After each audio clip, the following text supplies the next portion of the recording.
আসসালামু আলাইকুম রহমতুল্লাহ। বর্তমান সময়ে যে চতুর্দিকে যে বিষয়টা ছড়াছড়ি আপনার এলএইচডি ভাইরাস অথবা লাম্পিক যে ভাইরাসটার নামে পরিচিত, এই ভাইরাসটা খুবই মারাত্মক একটি ভাইরাস, যেটা ছোঁয়াছুঁয়ি রোগ। একটি গরুর হইলে আপনার খামারে অন্য গরু থাকলে বাছুর থাকলে সেগুলোর কিন্তু আক্রান্ত হয়ে যায়। যেহেতু মশা মাছির মাধ্যমে আসলে এই ভাইরাসটা ছড়ায়, যার কারণে এই সমস্যাটা বেশি হয়। তো যাই হোক, আমার এই বাচ্চাটাও কিছুদিন ধরে মানে ওই রকমের লক্ষণ দেখতেছি, কিন্তু হঠাৎ আজকে আমি দেখলাম যে না, ওই রোগেই সত্যি সত্যি আক্রান্ত হয়ে গেছে। তো এটা আক্রান্ত হইলে আপনার কিভাবে বুঝবেন সেটা আপনাদের মাঝে শেয়ার করবো ইনশাল্লাহ।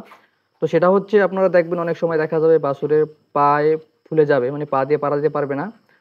দ্বিতীয় হচ্ছে দেখবেন শরীরের এই যে আপনার কিছু কিছু জায়গায় পানি জমে, মানে ট্যাম ট্যাম দিয়ে যাবে, ফুলে উঠবে। তারপরে আপনার আহ, অনেক সময় দেখা যায় একদম একদম শুয়ে থাকে, খাবার দাবার খায় না, মুখ দিয়ে লালা পড়ে এবং নাক দিয়ে সর্দি, এগুলা কিন্তু দেখা গেলে বুঝতে পারবেন যে আসলে এটা এলএইচডি আক্রান্ত হয়েছে। তো এই বাচ্চাগুলো যখন আক্রান্ত হবে তখন এই, যদি সম্ভব হয় তাহলে আক্রান্ত বাচ্চাগুলোকে আপনারা ভালো গরু থেকে একটু দূরে রাখবেন, আর সবসময় মশারি দিয়ে রাখবেন যাতে করে মশা মাছি না বসতে পারে।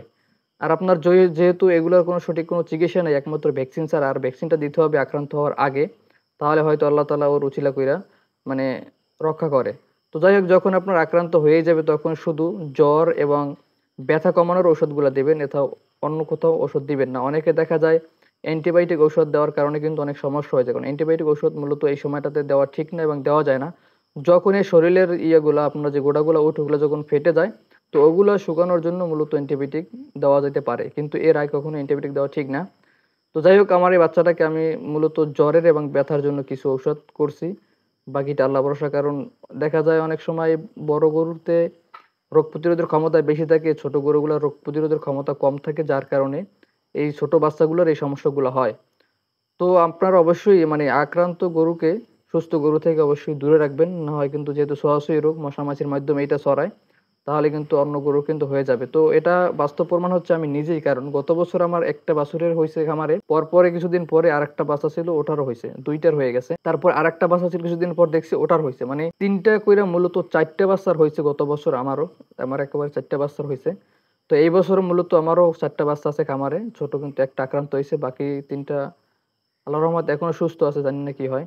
তো যাই হোক, এর জন্য যে চিকিৎসাগুলো দিলাম শুধু জ্বরের এবং শরীর ব্যথার জন্য আমি চিকিৎসাগুলো দেওয়া হয়েছে, অন্য কোথাও অ্যান্টিবায়োটিক আমি এখন ব্যবহার করি নাই। তো এই ছিল মূলত আজকে ভিডিওটি ভালো লাগলে অবশ্যই চ্যানেলটিকে সাবস্ক্রাইব করে রাখবেন, এবং যারা ফেসবুক পেজ থেকে দেখছেন তারা অবশ্যই ফেসবুক পেজটিকে ফলো করে রাখবেন। আর আপনাদেরকে একটা কথা আবারও বলি যে আপনারা এই সময় কখনো অ্যান্টিবায়োটিক দিবেন না, শুধু লেবুর রস খাওয়াবেন এবং আপনার প্যারাসিটামল না পায় এগুলো আপনারা খাওয়াই দিবেন, কারণ এই সময়টাতে গরুর শরীরে আপনার 104-5 জ্বর থাকে। আর রৌদ্রে কখনোই রাখবেন না, সম্ভব হলে গরুর শরীরটা মুছে দেবেন এবং ছায়াযুক্ত ঠান্ডা স্থান রাখবেন, অথবা দরকারে আপনার মাথায় পানি দিতে পারেন। আসসালামু আলাইকুম রহমতুল্লাহ।